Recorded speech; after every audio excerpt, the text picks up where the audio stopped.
Hi, this is Carrie at Ashcombe, and today we're forcing indoor bulbs for the winter. Paperwhites and amaryllis are great winter flowers that can give you long, fragrant blooms inside.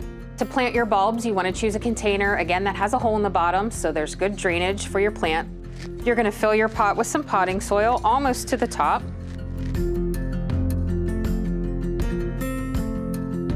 And next, you're going to place your bulbs just on the top of the soil, pressing them down just a little bit. Then you're going to just add a little bit more soil to the top to cover the bulb. You can also add a layer of the stones to the top to support the bulbs if you want to.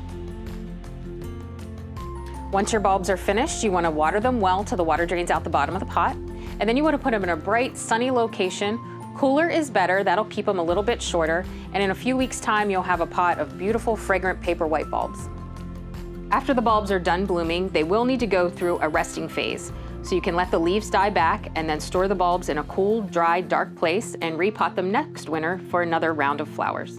Join me next week for more gardening tips from Ashcombe.